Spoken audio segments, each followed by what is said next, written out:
시편 17편과 18편을 함께 봉독을 했습니다. 17편의 내용은 특별히 죄를 범하여 현재 고난을 받는다고 세상 원수에게서 억울하게 비난받는 경우가 관련된 개인의 탄원시입니다. 죄가 없는 자의 호소라는 내용이죠. 다윗 왕이 자기의 이 무죄한 사실을 말하고 이 무죄한 사실을 들어서 하나님 앞에 기도하는 시입니다. 즉 하나님이 자기 백성들에게 다윗 왕정을 제공하고 수많은 위험 가운데서도 다윗을 보존하심으로써 자기 백성에 대한 하나님의 사랑을 보여주신 것을 기리고 있습니다. 사무엘하 22장의 내용과 똑같죠.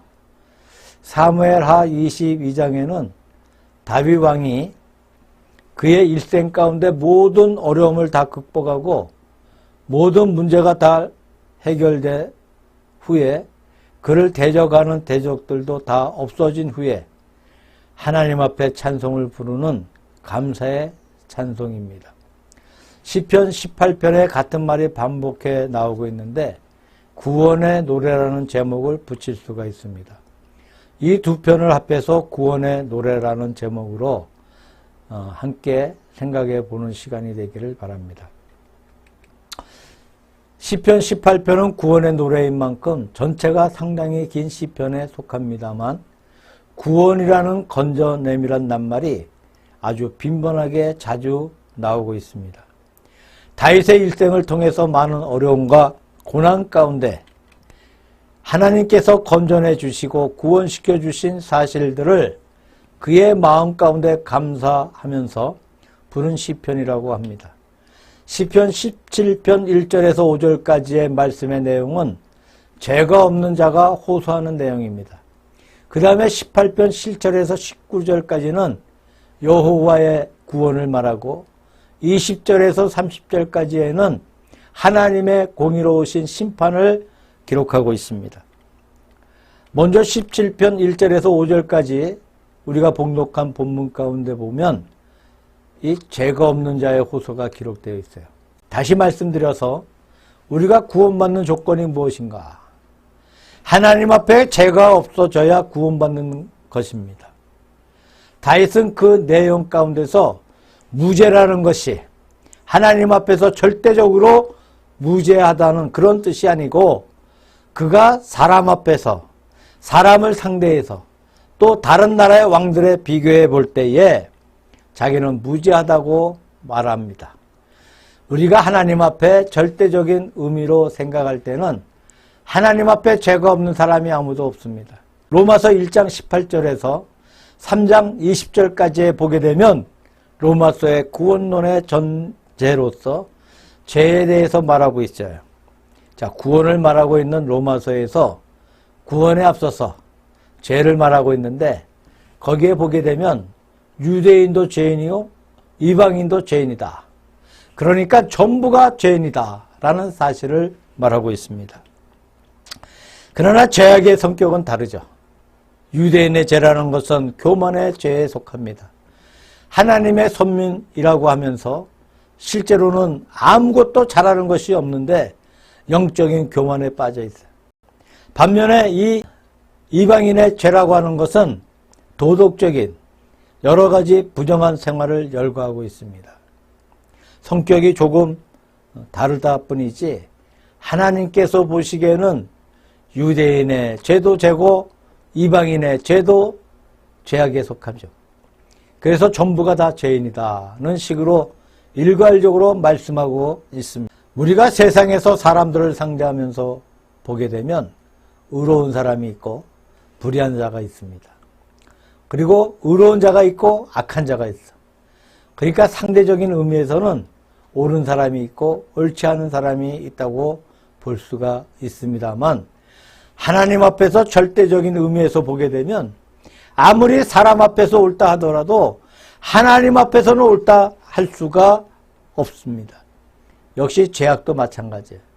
그러니까 사람 보기에는 차이가 있는 것이지 하나님 보시기에는 차이가 없다는 것입니다. 우리가 하늘을 쳐다보면 하늘에 정말 어마어마한 별들이 있어요. 그 별들이 우리 눈에는 똑같이 보입니다. 넓고 넓은 검은 하늘에 똑같이 사방에 박혀 있어서 우리는 그 별을 눈으로 분간해내지 못합니다.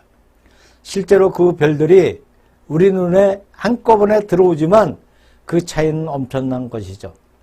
예를 들게 되면 어떤 별은, 즉 달 같은 것은 상당히 크게 보입니다. 사실 지구에서 그렇게 멀지 않아요. 멀지 않다는 것은 다른 별들에 비해서 멀지 않다는 말이고 사실은 굉장히 먼 거리입니다. 하지만 다른 별들에 비한다면 너무나 가깝습니다. 태양은 물론 달에 비하면 훨씬 더 멉니다. 비교할 수 없을 만큼 먼 곳에 있고 그 다음에 태양을 넘어서 다른 별들을 보면 그야말로 태양도 아무것도 아닌 것을 느끼게 됩니다. 예를 들어서 거리를 두고 말하면 태양에서 지구까지 태양 빛이 오는 거리는 불과 8분 거리라고 합니다. 그런데 북두칠성 같은 북극성 같은 별들은 8분이 아니고 70년이 걸린다고 해요. 70년과 8분은 비교할 수 없는 굉장한 거리입니다. 그렇지만 사실 북극성이 그렇게 멀다 해도 북극성이 70광년인데 은하수는 무려 4000광년 내지 8000광년이라고 합니다.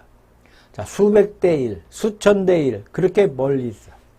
그러나 그냥 보면 똑같이 보여. 우리가 도무지 분간할 수가 없습니다. 아마 우리 인간의 의라는 것도 그렇지 않나 생각해 봅니다. 사람이 볼 때는 굉장한 차이가 있어. 사람이 볼 때 너무나 의로운 사람이 있고 너무나 착한 사람이 있고 너무나 거룩한 사람이 있습니다. 또 너무나 악한 사람이 있고 너무나 잘못된 사람이 많아요. 사람이 볼 때는 그렇게 차이가 많지만 전능하신 하나님께서 보실 때는 전부가 죄인들이라는 겁니다. 아무리 의롭게 보이더라도 하나님 앞에는 죄인이고 악한 자도 물론이고 전부가 다 죄인인 사실을 볼 수가 있습니다. 우리가 죄인인 상태로는 구원을 받지를 못합니다. 구원받는 근본적인 요소가 무엇이냐? 죄가 없어야 구원을 받게 됩니다. 오늘 다윗은 죄가 없는 자의 호소를 말하고 있는데 하나님 앞에 누가 호소할 수 있는 것인가? 죄가 있는 자는 호소를 못합니다. 자기는 죄가 없다고 믿기 때문에 하나님 앞에 부르짖고 호소하면서 왜 나를 구원해 주지 않습니까?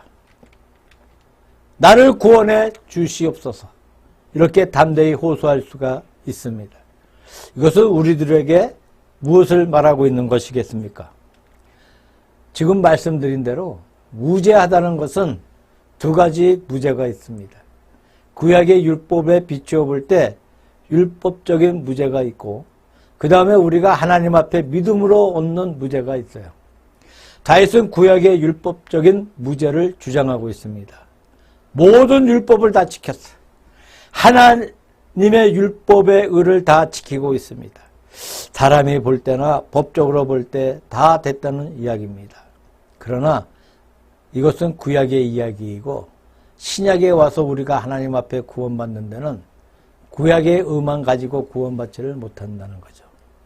그러니까 다윗의 무죄자의 호소라는 것이 우리에게 무엇을 말하고 있는 것이겠습니까? 우리의 무죄는 내가 죄가 없다는 것이 아니고 나의 죄가 용서받았다는 이야기입니다. 속죄로 말미암아 우리가 무조건 용서를 받습니다. 우리의 구원은 율법의 의를 행함으로 구원받는 것이 아니고 예수님을 믿음으로 구원받는 것입니다. 그래서 우리가 하나님 앞에 예수 그리스도의 이름으로 죄가 없다는 담대함을 가지고 호소할 수가 있습니다. 내가 행함에 죄가 없다는 것이 아니고 죄가 있기는 많이 있는데 예수 그리스도의 보혈을 통해서 용서를 받고 있습니다. 이 용서받은 사실을 의지해서 하나님 앞에 구원을 호소할 수가 있다는 겁니다. 다시 말씀을 드린다면 우리가 하나님 앞에 용서받은 사실을 깨닫지 못한다면 호소할 면목도 없고 호소할 자격도 없다고 생각합니다. 누가복음 18장에 보게 되면 유명한 기도가 나와 있습니다. 바리새인과 세리가 하나님 앞에 나와서 기도를 드려요. 바리새인은 성전의 앞자리에 서서 기도하기를 하나님이여 감사옵기는 나는 일회에 2번씩 금식하고 소득의 11조를 드리고 불의하지 않고 토색하지 않습니다. 또 세리를 가리키면서 저 세리와도 같지 않습니다. 이렇게 폼을 내면서 기도를 드렸어요. 세리는 뒤에 서서 서지도 못하고 꿇어 엎드려 얼굴을 들지도 못하고 가슴을 치면서 하나님이여 이 죄인을 불쌍히 여기시옵소서. 저는 죄인이로소이다. 이렇게 고백을 합니다. 예수님께서 이 두 사람의 기도를 비교해 보시면서 바리새인이 아니고 세리가 하나님 앞에 의롭다함을 받고 돌아갔다고 말씀하셨어요. 그러면 바리새인의 의가 무엇입니까? 율법적인 의를 말합니다. 11조를 드렸어요. 불의하지 않았어요. 토색하지 않았습니다. 계명을 지켰습니다. 또 다른 사람들과 비교해서 세리와 같지 않았습니다. 세리는 불의하게 토색해서 부재가 된 사람들이니까 나는 그런 토색을 한 일이 없습니다. 하는 그런 말이 됩니다. 그러니까 바리새인의 의는 무엇입니까? 율법적인 의를 말합니다. 구약의 율법의 종들은 율법을 잘 지켜서 의롭게 되었다고 생각하고 살아가는 사람들입니다. 율법에는 허물이 없어요. 세리보다 낫습니다. 그러나 예수님께서 보실 때는 의롭다함을 받지 못하였어요. 오히려 예수님은 그를 가리켜서 하나님께 설 수 없는 자라고 판단을 내리셨습니다. 자, 세리는 자기의 죄에 가슴을 치면서 자기의 어떤 행함을 가지고 자기의 죄를 닦아내지 못하고 용서를 받지 못한다고 생각하면서 나를 불쌍히 여기소서 나는 죄인으로소이다 하였어요. 자, 이 죄인을 불쌍히 여기소서 나는 죄인이로소이다. 죄라는 말이 거듭나고 있습니다. 그러나 이 사람은 하나님 앞에 용서를 받은 사람이에요. 다시 말해서 세리는 확실히 죄인이에요. 세리는 정말로 나쁜 사람입니다. 남의 돈을 토색하고 사람을 억압해서 돈을 빼앗고 그런 방법을 통해서 치부했습니다. 그러나 세리는 하나님 앞에 회개를 합니다. 뉘우쳐 고쳤습니다. 죄를 다 사유함을 받았고 의롭다함을 받고 집에 돌아갔어요. 그렇다면 세리의 의는 무엇입니까? 자, 믿음의 의입니다. 바리새인의 의는 무엇입니까? 율법의 의입니다. 자, 이 둘을 대조해 보면서 바리새인이 아니고 세리가 하나님 앞에 의롭다고 인정함을 받았다고 말씀하고 있어요. 근거가 무엇입니까? 죄가 없어야 구원을 받습니다. 우리가 어떻게 하면 죄가 없어지는 것입니까? 죄를 안 지었기 때문에 죄인이 아닌 것이 아니에요. 죄를 지었지만 예수 그리스도를 믿음으로 말미암아 예수 그리스도의 십자가의 공로를 말미암아 용서함을 받고 있다는 겁니다. 이것이 하나님 앞에 진정으로 구원받은 사람의 모습이고 근거인 것이죠. 이것이 시편 17편에 기록되어 있는 내용이라고 할 수가 있습니다. 두 번째로 18편에 보게 되니까 이제 말씀드린 대로 7절에서 19절까지의 말씀에는 여호와의 구원을 말하고 있어요. 7절 이하의 말씀에 이에 땅이 진동하고 산의 터도 요동하였으니 그의 진노를 인함이로다. 그 코에서 연기가 오르고 입에서 불이 나와 사름이요 그 불에 숯이 피었도다. 저가 또 하늘을 들이우시고 강림하시니 그 발 아래는 어둠캄캄하도다. 이런 말씀이 기록되어 있습니다. 여기에 보면 처음에는 무서운 광경이 나와 있고 그 다음에 무서운 광경에서 하나님의 구원이 임하여 왔다는 그런 내용의 말씀이 있습니다.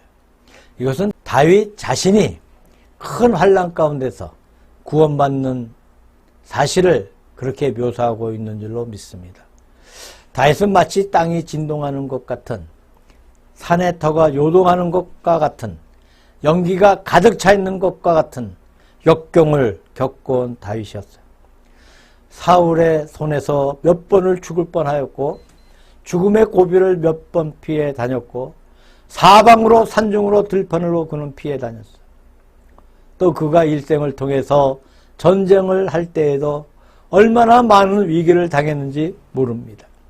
적군에게 공격받아서 거의 죽게 된 때가 있었고, 어려운 고비를 굉장히 많이 겪었어요. 그 모든 것을 전부 다 이겨서 극복하고 정복했다는 겁니다. 그러니까 하나님의 은총 가운데 무서운 폭풍 같은, 무서운 폭우 같은, 그런 연기 같은 그런 역경 속에서 구원받았다는 사실을 말하고 있습니다. 우리가 구원을 두고 말할 때 두 가지 구원을 볼 수가 있는데, 하나는 영적인 구원이고 하나는 육적인 구원입니다. 자, 육적인 구원이라는 것은 우리의 육신이 잘되고 몸이 건강하고 가정이 편안하고 나라가 평탄하고 세상에 전쟁이 없고 이런 것을 육적인 구원이라고 말하고 있습니다. 대체로 구약에 있는 구원은 먼저 육적인 구원을 말합니다. 예를 들면 제2 계명 가운데 나를 사랑하는 자에게 복을 주어 수천대에 이르게 하고 내 계명을 지키지 않는 자에게는 죄가 3, 4대까지 이르게 한다고 말하고 있습니다. 어떤 분은 그 말을 가지고 의문을 품기를, 잘 믿으면 수천대의 복을 받게 되고 조상 중에 하나만 잘 믿으면 자손들이 안 믿어도 다 구원받지 않겠느냐, 이런 식으로 생각을 합니다. 또 어떤 분은 말하기를 누가 하나 나빠지면 3, 4대가 화를 받는다고 했으니까 아버지나 할아버지가 나쁜 사람이 있으면 자손들이 아무리 잘해도 소용이 없다는 것이 아닌가, 그렇게 생각하는 분도 있어요. 그러나 이것은 육적인 복이에요. 한 사람이 의로워서 수천대가 복을 받는다는 것은 영적인 복이 아니라 육적인 복입니다. 사실 그렇지 않습니까? 예를 들어서 나라의 벼슬 같은 거, 공작이나 백작 같은 것은 세습의 복이에요. 자자손손이 그 복을 누리고 있어요. 여러 대가 계속해서 복을 누리고 있습니다. 또 그와 반대로 어떤 부모가 잘못된 일이 있으면 그 화가 자손들에게 미쳐갑니다. 예를 들면 어떤 악한 병이 있으면 그 병이 자손에게 유전되어서 아기를 낳을 때부터 장애인이 된다거나 어떤 화를 가지고 나옵니다. 또 그 부모가 잘못되면 자식이 나면서 가난과 어려움에 있게 되는 모습을 볼 수가 있습니다. 이것은 육적인 복을 가리켜 말하고 있습니다. 자, 구약의 복이라는 것은 먼저 육적인 복을 말하고, 육적인 복에서 영적인 복, 즉 다시 말하면 하나님의 은총을 느끼게 하는 영적인 복으로 간다고 말할 수가 있습니다. 그러나 신약은 그와 아주 정반대입니다. 먼저 영적인 복이에요. 영적으로 주 예수를 믿고 우리의 죄를 회개하고 내 마음의 평안과 안정을 받고 내 영혼이 구원받는 것입니다. 요한 3서에 말씀하고 있는 것처럼 내 영혼이 잘된 같이 내가 범사에 잘되고, 이 말씀에서 영혼이 잘된다는 것은 영적인 복입니다. 범사가 잘된다는 것은 육적인 복입니다. 너희는 먼저 그 나라와 그 의를 구하라는 말씀은 영적인 복입니다. 우리가 하나님 앞에 먼저 영적인 복을 받고 은혜를 받고 내 영혼이 구원받는 것이 확실해질 때에 육신의 생활에도 복을 주십니다. 그러니까 신약의 복이라는 것은 먼저 영적인 구원이고 그 다음에 육적인 구원이다 라고 이렇게 말할 수가 있는 것이죠. 또 구원에는 개인적인 구원이 있고 국가적인 구원이 있습니다. 구약 성경에 있는 구원에는 다분히 국가적인 구원을 말합니다. 구약에는 개인적인 구원을 많이 말하고 있는 것이 아니고 이스라엘의 국가적인 구원을 말씀하고 있어요. 구약의 죄라고 할 때는 보통 개개인의 죄보다는 국가적인 죄를 말합니다. 이스라엘 국민들을 볼 때에 불의했다거나 그들이 하나님의 뜻을 어겼다거나 할 때에 국가적인 죄를 보통 말하고 있습니다. 신약에서의 구원이라는 것은 전체적인 것보다는 개인적인 것을 더 강조하고 있습니다. 사도행전 1장에 보게 되니까 주께서 이스라엘 나라를 회복하심이 이때이니까 라고 제자들이 물을 때에 때와 기한은 아버지께서 자기의 권한에 두셨으니 너희가 알 바 아니요 오직 성령이 너희에게 임하시면 너희가 권능을 받고 예루살렘과 온 유대와 사마리아와 땅끝까지 이르러 내 증인이 되리라 라고 말씀하셨습니다. 우리 개개인들이 하나님 앞에 거듭나게 되고 은혜를 받고 성령을 받는다는 것, 그것이 우리 개인의 구원이 아니겠습니까?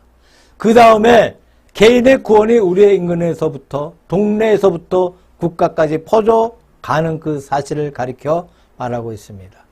그러니까 구약의 복이라는 것은 먼저 전체적인 거예요. 그것이 개인에게 미쳐옵니다. 신약은 먼저 개인적인 거예요. 그것이 전체에게 미쳐갑니다. 여기에서 구약의 복과 신약의 복의 차이점을 볼 수가 있습니다. 그 다음에 구원의 방법이죠. 하나님께서 구약에서 볼 때에 어떻게 구원하셨느냐. 어떨 때는 사람을 통해서 이방인의 군대를 통해서 구원시켜 주셨어요. 예를 들면 이스라엘 백성이 바벨론에 이제 포로가 되어 있을 때에 바사의 군대를 통해서 바벨론 군대를 경멸해 버림으로써 거기에 갇혀있던 이스라엘 백성들이 구원받고 돌아오게 됩니다. 그래서 메대 바사의 고레스 왕 같은 사람은 나의 종 고레스라고 말씀하셨어요. 사실 고레스 왕은 하나님을 잘 아는 사람이 아닙니다.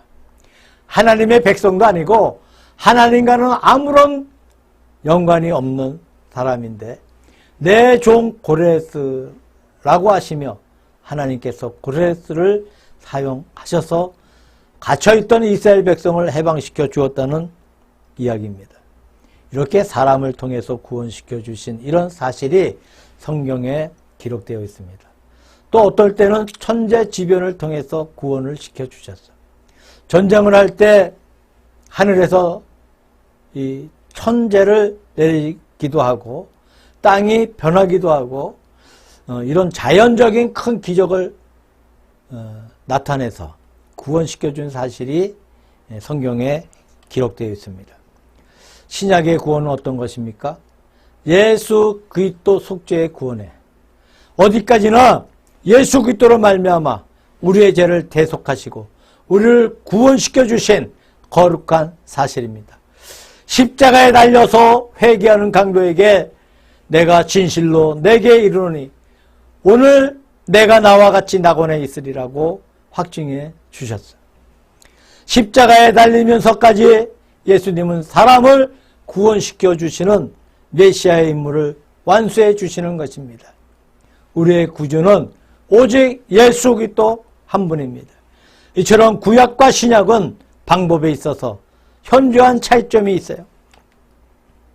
우리가 다윗을 두고 생각해 볼 때 다윗은 모든 개인적인 자격에서 탁월한 사람입니다. 그는 지혜가 탁월했어요. 예를 들면 시편만 하더라도 시편 대부분을 다윗이 기록을 했습니다. 그래서 시편을 가리켜서 다윗의 시편이라고 부릅니다. 우리는 시편을 하나 짓기도 어려운데 다윗은 이렇게 많은 시편을 지어내서 성경을 만들고 있습니다. 지혜가 얼마나 탁월한지 몰라요. 또 그는 굉장히 용기가 있는 사람이에요. 용감한 사람이에요. 어릴 때 베들레헴에서 아버지의 양을 치다가 사자가 오면 사자를 쫓아내고 곰을 쫓아내고 또 전쟁에 나가서 보니까 이 골리앗이라는 대장군이 이스라엘 백성을 능멸하고 있는데 어린 소년 다윗이 갑옷도 입지 않고 벗은 몸을 가지고 뛰쳐나가서 골리앗을 쓰러지게 했습니다. 대단히 용기 있는 사람이죠. 그는 판단력이 아주 탁월했습니다. 모든 전쟁에 나가서 판단하는 것, 재판하는 것이 현명했어. 모든 방면에 자질이 아주 특출하고 모든 자질을 갖추고 있는 사람이었습니다.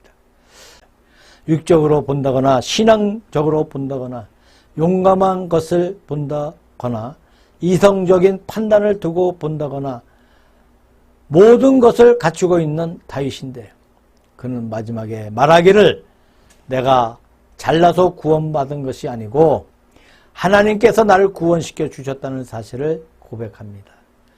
그러면서 이렇게 노래를 불렀습니다. 여기에 우리 구원받은 사람의 모습이 있는 것이 아닌가 생각해 봅니다. 사람은 어딘지 모르게 교만해서 내가 나를 구원시켜 주었다. 나 때문에 구원받았다. 내가 잘나서 구원받았다.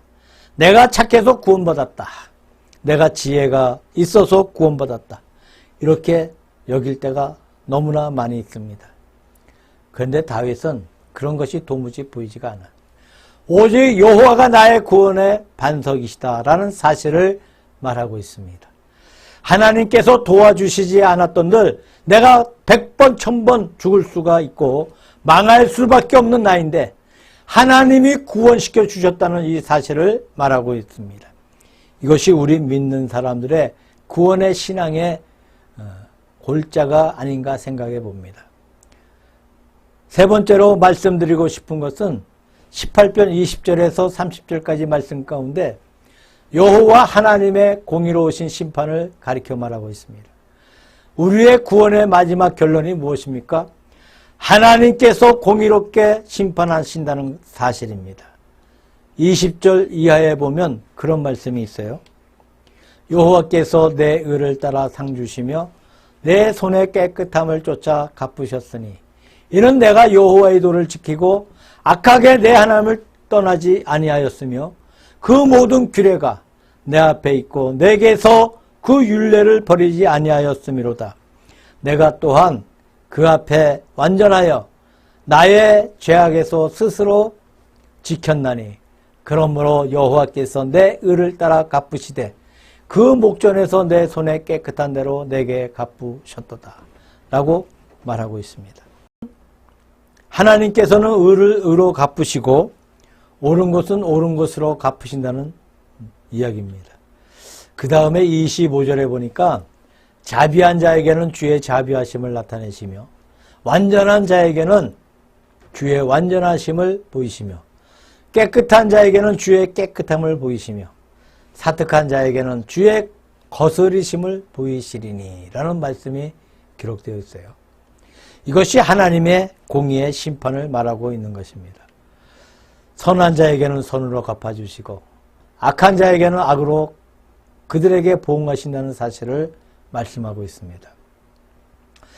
옛날에 로마의 정의라는 말 가운데 공의라는 말, 디케를 표시하는 그림이 남아 있습니다. 그 그림을 보게 되면 한 사람이 한 손에는 저울대를 가지고 있고 한 손에는 칼을 가지고 있어. 무슨 말입니까? 한 손에 저울을 가지고 있다는 것은 저울은 쏘개지를 못하는 것이니까 공정하게 처리한다는 이야기입니다.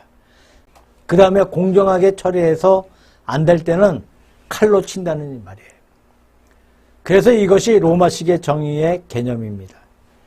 한 손에는 바르게 하고 한 손에는 말을 안 들으면 칼로 치고 이것이 로마인들의 정치며 로마인들의 군인 정신이고 로마인들의 세계에서의 정의감이라고 할 수가 있습니다.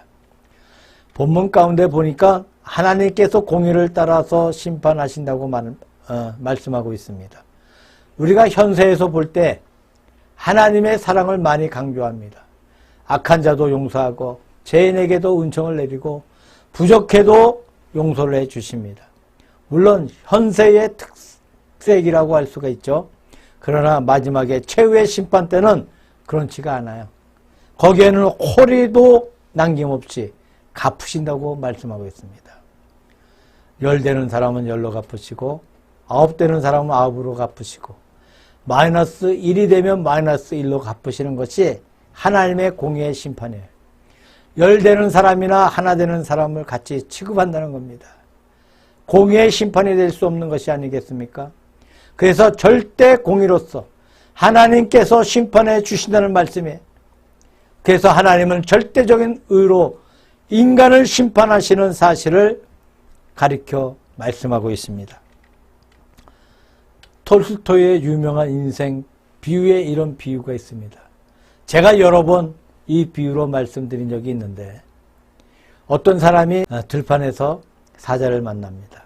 그래서 도망쳐 가다 보니까 길을 잘못 들어서 절벽이 나타났습니다. 밑을 보니까 깜깜한 낭떠러지인데 그 밑에는 무서운 바다가 있고 뒤에는 사자가 따라옵니다. 절대절명해. 그런데 이 절벽에 칡농꿀이 하나 달려있는데 그것을 잡고 밑으로 내려갑니다. 위에서 얼만큼 떨어진 그런 곳에 매달려 있습니다. 그러니까 따라왔던 사자가 소리를 지르면서 내려다보고 있어요. 밑을 보니까 바다에 큰 악어가 입을 떡 벌리고 있습니다. 그 중간에 이 사람이 매달려 있습니다. 올라가지도 못하고 내려가지도 못하고 그런 상황 가운데 있어요. 그런데 어디서 왔는지 생쥐 한 마리가 나타나더니 이 사람이 매달려 있는 넝굴의 줄을 갉아먹고 있습니다. 그래서 소리가 들려. 가만히 있어도 팔이 아파 떨어질 것 같은데, 줄이 끊어져서 떨어질 것 같은데, 그때 마침 곁에 보니까 이 꿀벌들이 와서 꿀을 채취해서 자기 부분에 꿀을 모아두고 있어요. 그래서 꿀이 풀에 걸려서 줄줄 흘러내리고 있습니다. 이 사람이 그 칡농꿀에 매달려서 혀를 내밀어 꿀을 먹습니다. 이것이 인생이다 라고 말하고 있습니다. 톨스토이가 말하고 있는 인생 비유의 내용입니다만, 위를 봐도 가망이 없고 밑을 봐도 절대 가망이 없고 가만히 두어도 가망이 없고 결국 생쥐가 넝굴을 갉아먹으면 줄이 끊어져 떨어지면 죽는 것 아니겠습니까? 그러한 사이에 끼어서 달콤한 꿀을 먹고 있다는 말은 무슨 말이에요? 인생은 절대절명 가운데 있다는 얘기예요. 하나님 앞에 죄인이고 사람 앞에서도 소망이 없고 그런 인생살이 속에 있으면서 세월이 흐르고 있다는 겁니다. 우리의 정한 연한이 얼마인지 모르긴 하지만 정한 여인이 있기는 있어요. 그러니까 시간이 1초, 2초, 1분, 2분 지나가고 있는 것이 아니겠습니까? 넝굴이 다 벗겨지면 떨어져 죽고 마는 거예요. 그런 사이에서 현세의 향락에 도취되고 재미에 도취되어서 현세에서 꿀을 먹는 것처럼 살고 있다는 내용이에요. 대단히 처참하고 끔찍한 비유입니다. 자, 톨스토이의 비유의 골자가 무엇입니까? 사람은 절대절명의 잘못이라는 말입니다. 우리가 개인적으로도 그렇고 국가적으로도 그렇고 세계적으로도 그렇습니다. 물론 과학자들의 견해에는 양론이 있습니다. 낙관론자가 있고 비관론자가 있습니다. 비관론자는 인간은 언제인가 다 멸망한다. 식량 때문에도 못 살고 오염 때문에도 못 살고 물 때문에도 못 살고 열 때문에도 못 살고 결국 인간의 길은 꽉 막혀 있다고 말합니다. 또 어떤 낙관론자는 그렇지 않습니다. 앞으로 새로운 식량이 나온다. 오염도 어떻게 해결할 수 있다. 물도 어떻게든 해결할 수 있다. 이런 식으로 말하고 있습니다. 하여튼 인간은 절대절명 가운데 있다. 이런 상황에서 우리의 구원이 어디에서부터 오는 것이냐. 조금 전에 말씀드린 것처럼 세리처럼 가슴을 치며 이 죄인을 불쌍히 여기소서. 나는 죄인으로소이다 하며 주님 앞에 전적으로 의지할 때에 거기에 우리의 구원이 있습니다. 다윗의 위대함이 바로 거기에 있었습니다. 그분은 훌륭한 분이고 모든 점에서 뛰어난 사람이었습니다. 그럼에도 불구하고 절대적으로 하나님을 의지했어요. 가끔 범죄도 하고 실수도 했지만 순간적인 실수일 뿐이고 그의 계속되는 마음은 하나님 앞에 간곡한 마음입니다. 한때 눈이 어두워져서 실수를 범해서 죄를 지었지만 자기의 본 마음이 아니었다는 거예요. 그래서 우리에게 훌륭한 구원의 노래를 전해주고 있는 것이죠. 일생의 경험을 통해서 무서운 폭우 같은 그런 역경의 연속 가운데 나를 구원시켜 주셨다 하는 이 사실을 다윗은 뼈저리게 느끼면서 하나님 앞에 구원에 대해 감사를 드리고 있습니다. 우리는 진실로 다윗처럼 우리가 받은 구원에 감사하고 이 구원을 하나님 앞에 찬양하고 이 구원에 전적으로 우리의 육신과 우리의 영혼을 맡기는 그런 은총을 받으시기를 우리 주 예수 그리스도 이름으로 축원합니다.